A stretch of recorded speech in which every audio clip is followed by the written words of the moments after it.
ان کو ملا اس کا جواب کسی نہ کسی صورت میں, کہیں ووٹ کی صورت میں, کہیں ووٹ نہ ملنے کی صورت میں. تو یہ بھی ایک بڑا میٹر رہا وہاں پر. اور میں یہ سمجھتا ہوں یہ سبق بھی ہے ان تمام سیاستدانوں کے لیے. راجہ مبشر اعجاز صاحب پاکستان پیپلز پارٹی کے, ان کا بھی بڑا نام ہے, لیکن مجھے بھی یہ لگتا ہے کہ باغ میں وہ ایز اے وزٹر جاتے رہے, ان کو ووٹ بھی ایز اے وزٹر ہی ملے. بشیر اعجاز صاحب, ہم نے قبل ازیں میں بات کی کہ وہ ہیں تو واقعی چونکہ سیاسی ورکر ہیں, گفتگو بھی خوبصورت کرتے ہیں جی, لیکن حلقے میں جو مسائل ہوتے ہیں اس کو اگر آپ ایڈریس نہ کر پائیں اور وہاں پذیرائی پھر اس طرح پھر نہیں مل پاتی, ووٹ پھر آپ کو الیکشن میں نہیں ملتے. صحیح فرمایا آپ نے. اور وہاں فیصل آزاد تھے, فیصل آزاد کو بھی اس طرح ووٹ نہیں مل پائے, اور جس کے نتیجے میں پھر سارا ووٹ کا ایک سمجھ لیں کہ جو شفٹ ہوا وہ شاہد اقبال کے جانب ہوا. ایک یہ بات بھی میں نے سنی ہے کہ سردار ساجد عباسی نے جو ویلفیئر کے پروجیکٹ دیے اس کی ٹرانسپیرنسی کے لیے وہ آخری حد تک یہ موقع پہ جاتے رہے, پروجیکٹ دیکھتے رہے کہ کیا پیسے زمین پہ لگے, اس پروجیکٹ پہ لگے, لوگوں کو فائدہ پہنچا کہ نہیں, زمین کے اندر گئے یا زمین پہ لگے. ہاں دیکھیے دو باتیں ہوتی ہیں. بالکل, ظاہر ہے ہمارے کہیں گھس گئے. ہاں, وہ گورنمنٹ کے پروجیکٹس ہوتے ہیں اس میں آپ کے سامنے ساری چیزیں ہیں کہ وہ کس طرح کی صورتحال رہتی ہے. یہاں پر صورتحال یہ تھی کہ ساجد عباسی نے ایک تو آلموسٹ جو غریبی باغ کی یوسیز تھی, ڈفرینٹ یوسیز کو 10 یوسیز بنتی ہیں, ٹاؤن ایریا بنتا ہے, تو اس میں مختلف جو ویلفیئر کے پروجیکٹ ہیں اس پر انہوں نے کام کیا. لوگوں کو راستے, پانی, باقی چیزیں جو وہ کر سکتے تھے, جو ان کا ذہن میں تھا ویلفیئر کے حوالے سے, اس میں بالکل بلا شبہ کام کیا. اور اس کا رزلٹ ان کو کل 10 اگست کو وہاں کے لوگوں نے ووٹ کی صورت میں دیا. اور اس سے زیادہ میں سمجھتا ہوں کہ جو ریوارڈ ہے وہ شاید ہی کہیں. شاید یہ اب یہ وقت بھی آ گیا کہ آپ صرف اپنے نام پہ, اپنے خاندانی پس منظر پہ بھی ووٹ نہیں لے سکتے. آپ کو گراؤنڈ میں رہنا پڑے گا, لوگوں کے ساتھ رہنا پڑے گا, لوگوں کے ساتھ چلنا پڑے گا, لوگوں کو دیکھیں نا, لوگوں کو اپنا سمجھنا پڑے گا اور لوگوں کے لیے کام کرنا پڑے گا. اور چونکہ اس بات پر بھی اپنی جگہ کہ آپ دیکھیں کہ 1985 سے لے کر 2026 تک یہ سیٹ مسلم کانفرنس کے پاس رہی. 2000 اسی نشست سے سردار عبدالقیوم خان صاحب, پھر بعد ازاں سردار غفار خان صاحب, پھر سردار عتیق احمد خان صاحب یہاں سے منتخب ہوتے چلے آئے. اور اب جو ہے وہاں غربی باغ کی سیاسی تاریخ بدلی ہے. اور ساجد اقبال باسی کیا مسلم کانفرنس اب لبریشن لیگ بن گئی یا بننے جا رہی ہے؟ سواد اعظم کیا دفن ہو گئی, کیا ہوگا؟ کیونکہ راجپوت تو مسلم لیگ نون میں تھے, چلے گئے سارے, تو ایک یہ سیٹ بچتی تھی وہ بھی ختم ہو گئی. وہ نظریاتی سیاست کی جو بات کرتے ہیں, جس طرح ظاہر صورتحال ہے نظریاتی سیاست میں میرا خیال ہے اب صورتحال تھوڑی سی چینجنگ آ گئی ہے, اور لوگوں کا رجحان جو ہے وہ تبدیل ہوا ہے. لوگوں کے ایشوز جو ہے وہ سیوک ایشوز کو بھی آپ کو ایڈریس کرنا پڑتا ہے. تو یہ کہنا قبل از وقت اس لحاظ سے میں سمجھتا ہوں کہ ان کے پاس جو کارکنان یا ان کی تنظیم کچھ نہیں ہوتا. اور دیکھیے ہم نے 2021 کے انتخابات میں دیکھا کہ مسلم لیگ نون کی سیٹیں کم ہو گئی تھیں, اور آزاد کشمیر سے آپ دیکھیں تو مظفر آباد سے 2 نشستیں تھیں, اسی طرح پونچھ سے 1 نشست تھی, اور ایک آپ کو یاد ہوگا برنالہ والی نشست تھی.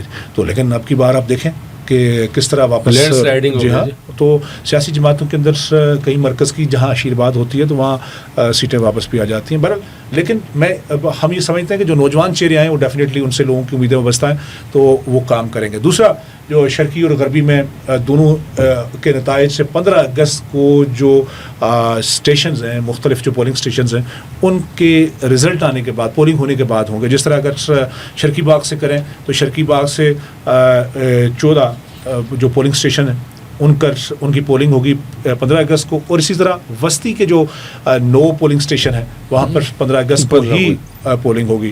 گو ہم اگر شرقی کی بات کریں تو تقریباً 3200 کی جو لیڈ ہے وہ میر اکبر صاحب کی مسلم لیگ نون کے کینڈیڈیٹ ہیں, اور سردار قمر صاحب پیچھے ہیں. اسی طرح وسطی میں ان کے بیٹے ضیاء قمر جو ہے وہ 1622 کی لیڈ سے آگے ہیں.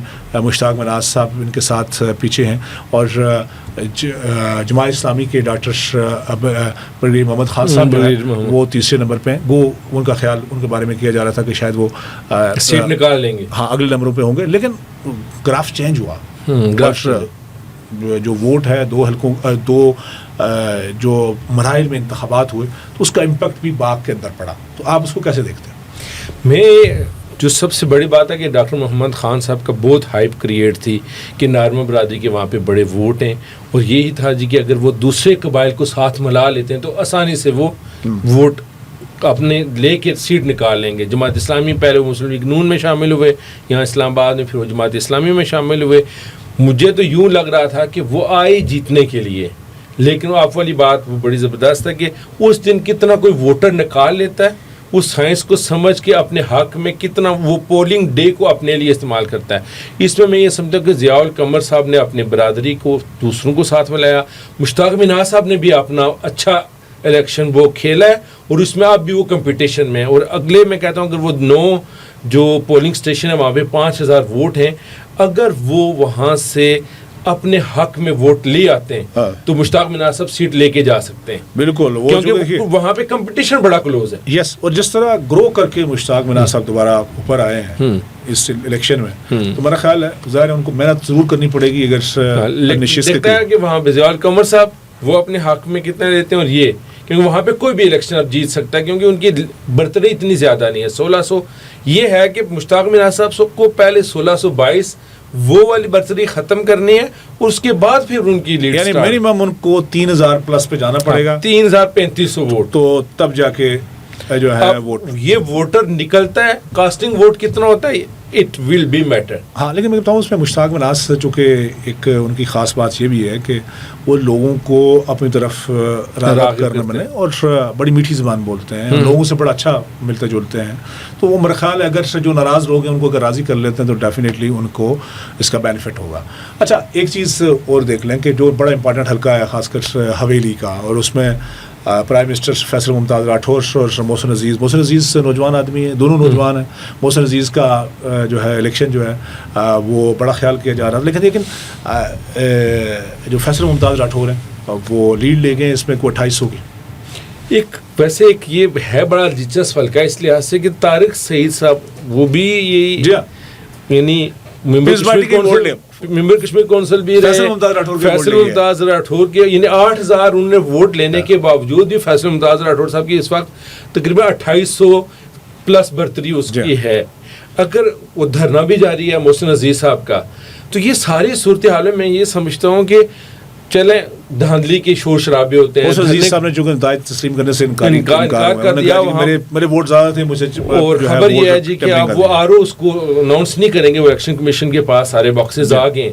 لیکن طارق سعید صاحب کے بھی ووٹ دیکھیں، محسن عزیز صاحب کے بھی دیکھیں، پھر بھی اگر فیصل ممتاز راٹھور صاحب نے یہاں سے لیڈ نکالی ہے تو اب دیکھنا یہ ہے کہ کیا محسن عزیز جو ہیں ان کا احتجاج رنگ لائے گا یا نہیں. اور اگر فرض کریں کہ یہ طارق سعید صاحب کے ووٹ ان کے ساتھ ہوتے، یہ طارق سعید صاحب ان کے ساتھ کھڑے تو یہ تو پھر لیڈ بہت زیادہ ہوتی. یہ تو ہاں، یہ تو 8-3، یہ تو 11,000 سے. عامر نذیر صاحب بھی چونکہ یہاں سے کینڈیڈیٹ تھے اس حلقے سے، وہ 3300 ووٹ لیے 2021 میں پیپلز پارٹی سے تھے، اور 2026 میں آئی پی پی سے الیکشن لڑے کینڈیڈیٹ، چونکہ وہ بھی نوجوان آدمی ہیں. اور لیکن چونکہ 3300 ووٹ اگر انہوں نے لیے ہیں تو کہیں نہ کہیں بینیفٹ تو اس کا فیصل ممتاز راٹھور صاحب کو گیا، اور طارق سعید صاحب نے اگر ووٹ لیے ہیں تو اس کا بینیفٹ، اور محسن عزیز کو اس کا بینیفٹ ڈیفینیٹلی گیا ہوگا.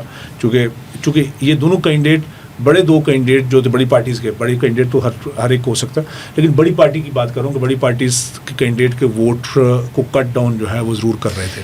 لیکن آزاد کشمیر کی ایک اور اس حلقے سمیت جو ہمارے 2 مراحل ہو چکے، ایک ڈائنامکس بڑی سامنے آئی ہے کہ جو نئی پارٹی آئی پی پی آئی تھی جس کو چھاتا بردار کہہ رہے تھے جی کی، وہ کوئی سیٹ بھی نہیں لے سکی.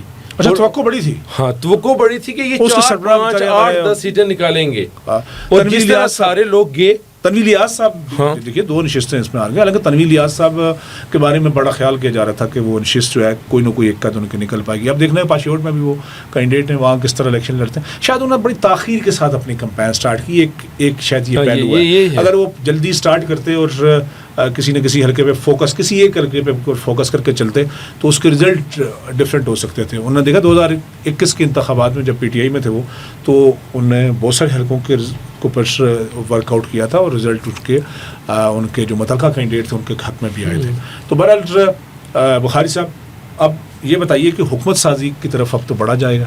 بالکل، اور یہ ایسا مرحلہ ہے کہ جس میں اب پرائم منسٹرشپ کس کے حصے میں جانی ہے، اسپیکرشپ جو ہے وہ کون اب اس میں بیٹھے گا، یہ اور پھر صدر کا انتخاب بھی اسی اسمبلی نے کرنا ہے. جی اب جو سامنے سادہ اکثریت تو مل گئی مسلم لیگ نون کو, اور جو اس وقت زیر گردش ہے, جو پہلا نام ہے وہ شاہ غلام قادر صاحب کا ایز اے پرائم منسٹر لیا جا رہا ہے. دوسرا نام ڈاکٹر نجیب نکی صاحب کا, حالانکہ وہاں پہ ابھی الیکشن نہیں ہوئے, لیکن اگر اس سے پہلے یہ حکومت سازی ہو جاتی ہے تو مسلم کا جو لیگ نون کے جو کافی پیجز ہیں وہاں پہ اس وقت شاہ غلام قادر صاحب کو پہلے نمبر پہ, چودھری طارق فاروق صاحب کو دوسرے نمبر پہ, اور راجہ فاروق حیدر صاحب کا یعنی ان کے بعد نام آ رہا ہے. لیکن اگر دیکھا جائے تو راجپوتوں کے زیادہ سیٹیں, تو مجھے تو یہی لگتا ہے کہ جس کے اوپر مسلم لیگ نون کے میاں نواز شریف صاحب نے جو فیصلہ کرنا ہے وہی فیصلہ. لیکن اگر دیکھیں نا ابھی فیصلہ ممتاز ڈاکٹر صاحب کے وزیر اعظم بننے کے بعد اب یہ نہیں رہا کہ کوئی سیاسی کلب ہے, کوئی بھی وزیر اعظم بن سکتا, اور خاص کر اگر وسطی کا رزلٹ آ جاتا ہے, مشتاق مناص جیت جاتے ہیں تو پھر سچویشن پھر ایک اور سچویشن ڈیولپ ہو جائے گی, چونکہ وہ بھی بڑے مضبوط کینڈیڈیٹ ہوں گے. بٹ یہی 3-4 میں سے بات ہو سکتی ہے, لیکن کوئی بھی ہو سکتا ہے, جس طرح ہم نے پیپلز پارٹی کے اندر بھی دیکھا. اس کے ساتھ ایک بات اور بھی اگر ہم دیکھیں تو جو حکومت سازی کے ظاہر مراحل ہیں, اور پھر صدر آپ سمجھتے ہیں کہ صدر باہر سے تو نہیں آئے گا. ہم نے دیکھا تھا کہ نون لیگ جب کامیاب ہوئی تھی 2016 میں, بڑی واضح اکثریت تھی, اور اس وقت پرائم منسٹر راجہ فاروق قادر صاحب آ گئے, لیکن صدر سردار مسعود خان صاحب آ گئے تھے. آزاد کشمیر کے جو موجودہ حالات ہیں, تناؤ والے حالات ہیں, اور بہت سارے مسائل ایسے ہو چکے ہیں کہ جن کے آگے آنے والے دور میں دور رس نتائج ہوں گے. اس سارے اگر سینیریو کو ہم دیکھیں, ایک طرف سیاسی جو پروسیس ہوا ہے, انتخابات ہوئے ہیں, دوسری طرف ابھی تک دھرنا راولہ کوٹ میں جاری ہے, اور میں یہ سمجھ مذاکرات سے ختم ہونا چاہیے, کم از کم بات چیت کر کے ان کا حل نکلنا چاہیے. دیکھیں وہ بھی اسی ریاست کے لوگ ہیں, لیکن بات چیت کے ذریعے مسائل کا حل ہوتا ہے. تو اچھا اسی سینیریو کے اندر آپ اگر دیکھیں تو صدر میں یہ سمجھتا ہوں کہ مقتدرہ کی جب تک وہ آشرواد نہیں ہوگی, وہ غیر سیاسی بھی ہو سکتے ہیں, ٹیکنوکریٹ بھی ہو سکتے ہیں, کوئی سابق بیوروکریٹ بھی ہو سکتے ہیں, آپ کے فارن آفس سے بھی ہو سکتے ہیں. آپ نے بڑی لمبی لسٹ بتا دی ہے بخاری صاحب, آپ نے بہت لمبی لسٹ بتا دی ہے, لیکن پونچھ کی نمائندگی نہیں ہوگی. یہ ایک بڑی خاص بات ہے کہ آپ کے 2 اضلاع کی سرے سے نمائندگی نہیں ہوگی جب تک انتخابات نہیں ہو گئے. لیکن رولنگ پارٹی کے پاس ایک اختیار ہے, کو آپ کو اکوموڈیٹ کرنا پڑے گا. آپ کے پاس ٹیکنوکریٹ سے پھر یہ اختیار ہے کہ آپ ٹیکنوکریٹ سے, خواتین کی نشستوں سے, علماء مشائخ سے, وہاں سے جو ہے ٹکٹ جاری کر کے آپ وہاں سے ٹکٹ جاری کریں, اور ان 2 حلقوں ان 2 اضلاع میں سے, تاکہ ان کی نمائندگی اسمبلی کے اندر موجود ہو حکومت سازی کے دوران. میرا ذاتی اگر آپ کہیں نا کہ اس میں آپ نے بڑے زبردست پوائنٹ اٹھایا کہ پونچھ ڈویژن کو, اور جو اس وقت جو حالات ہیں راولہ کوٹ اور اس کی سراؤنڈنگز میں, پونچھ ڈویژن کو بالکل اگنور نہیں کرنا چاہیے کہ وہاں پہ ڈپریویشن ہے. وہاں پہ بہت زیادہ اس وقت جو کرنٹ سینیریو ہے کہ لوگوں کے اندر غصہ ہے, پریشانی ہے, وہ پورے کشمیر میں پھیلی ہوئی ہے. اور میں یہ کہتا ہوں کہ اگر ہم لوگ, ہماری ریاست اگر ایران امریکہ کے درمیان برج بن سکتی ہے تو یہ مسئلہ حل میں کوئی ایشو نہیں ہے, یہ کوئی مسئلہ ان کے لیے نہیں ہو سکتا ہے. اور دوسری بات یہ ہے کہ پیپلز صرف نون لیگ کو نہیں, یہاں چاہے پیپلز پارٹی کا کینڈیڈیٹ یعنی پیپلز پارٹی کے پاس اکثریت نہیں ہے, لیکن پیپلز پارٹی کو بھی پونچھ ڈویژن کی صورتحال کو سامنے رکھتے ہوئے وہاں پہ ٹیکنوکریٹس اور خواتین کے ٹکٹ جاری کرنا چاہیے, تاکہ وہاں سے اگر نمائندگی اگر آ سکے تو درست بات, اگر نہیں بھی آ سکتی تو کم از کم ان لوگوں کے وہاں پر یہ تو تاثر جائے کہ دونوں پولیٹیکل پارٹیز نے, بڑی پولیٹیکل پارٹیز نے وہاں سے ٹکٹ جاری کیے ہیں, تو کم از کم یہ ایک تاثر جا سکتا ہے, تبھی ہو سکتا ہے. اور بخاری صاحب آپ کا بہت بہت شکریہ. بیسیکلی چونکہ ناظرین یہ اس لحاظ سے ایک چٹ چیٹ تھی کہ چونکہ جو آزاد کشمیر کے اندر انتخابات ہوئے اور حکومت سازی کی طرف جو بڑھا جانے والا عمل ہے اس کے اندر سے ابھی سے یعنی آج کے بعد سے خاص کر جو تیسرا مرحلہ ہے اس کے بعد سے فوری طور پر مسلم لیگ نون نے یہ فیصلہ کیا ہے کہ وہ پارلیمانی پارٹی کا اجلاس بلا رہی ہے, اور پھر ساتھ ساتھ حکومت سازی کے لیے اگلا مرحلہ قانون ساز اسمبلی کا اجلاس بلانا ہے, اس کو طلب کیا جا رہا ہے اور ڈیٹ آ جانی ہے. اور تیسری بات اس میں پھر یہ ہے کہ جو ان کی مرکز کی پارٹی ہے, جو قیادت ہے مسلم لیگ نون کی, وہ کس شخص کو یعنی کس ممبر اسمبلی کو پرائم منسٹر کے لیے, دین اسپیکرشپ اور ڈپٹی اسپیکر کے لیے نامزد کرتی ہے. اور پھر ساتھ ساتھ چونکہ جب ان مراحل کے دوران سے آپ یہ دیکھیے گا جو ٹیکنوکریٹس کی اور خواتین کی نشستیں ہیں ان کے لیے کس کس کو ٹکٹ جاری ہوتے ہیں. تو تب تک کے لیے ہمیں اجازت دیجیے, ہم آپ کو اپڈیٹ رکھیں گے. بہت شکریہ, ہمارے ساتھ جڑے رہیے.